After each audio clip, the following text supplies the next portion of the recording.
Today is December 29, 2021. My name is Rob Carr of Kalamazoo Right to Life, and this is Pro-Life Week. Well, here we are in the waning days of 2021, and as we wrap up the year, I just want to make a few comments, give you my thoughts on the top 2 pro-life news stories of the year. But first off, I saw on the news just the other day that Sarah Weddington passed away. So who was Sarah Weddington, you might be asking? Sarah Weddington was a Texas attorney who defended or represented Norma McCorvey in federal court. Norma McCorvey, aka Jane Roe, became famous as the Jane Roe of Roe v. Wade. So Sarah Weddington, age 27, practically fresh out of law school, stands before the Supreme Court and argues that the 1859 Texas law banning abortions is unconstitutional. And she wins the case as a 27-year-old person, which is a remarkable feat in itself.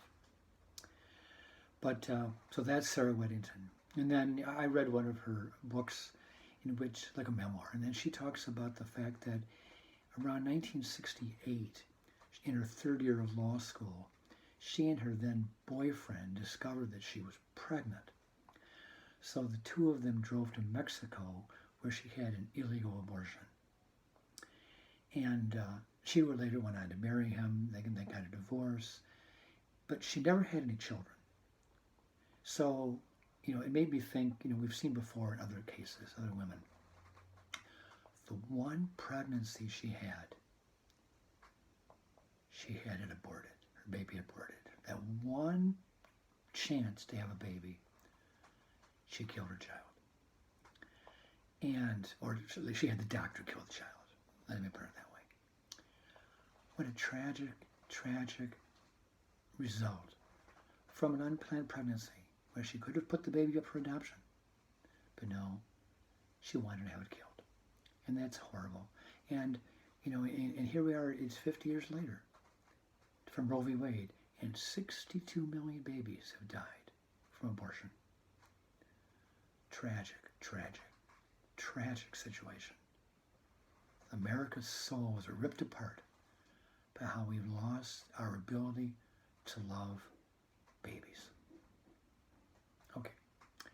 Top news story of the year, without any doubt, is the Supreme Court's decision to hear oral argument on the Dobbs case. Dobbs is the 2018 Mississippi law that prohibits or bans abortions after the 15th week of pregnancy, a direct challenge to the fetal viability law laid down by Roe v. Wade and reaffirmed in Planned Parenthood versus Casey.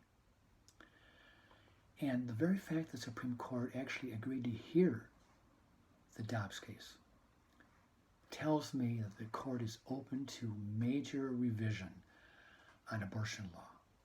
Major revision.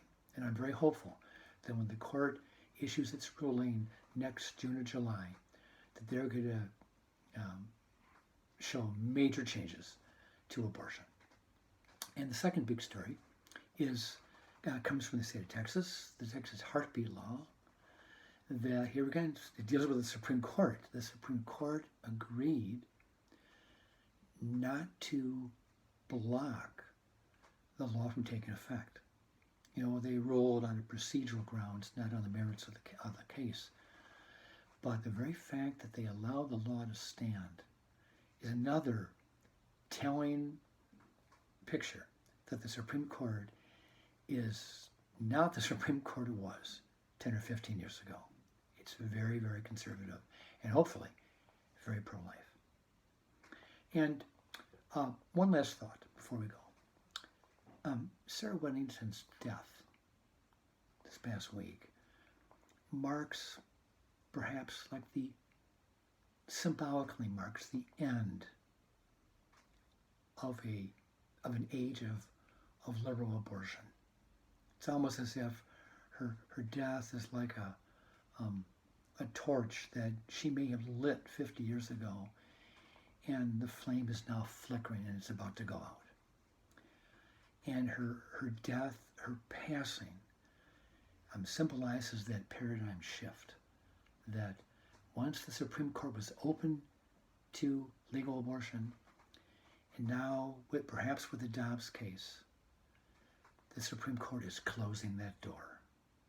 And her death symbolizes the closing of that door. So, with that, I'll let you go. Have a merry, merry New Year. Happy New Year. And I'll see you next time.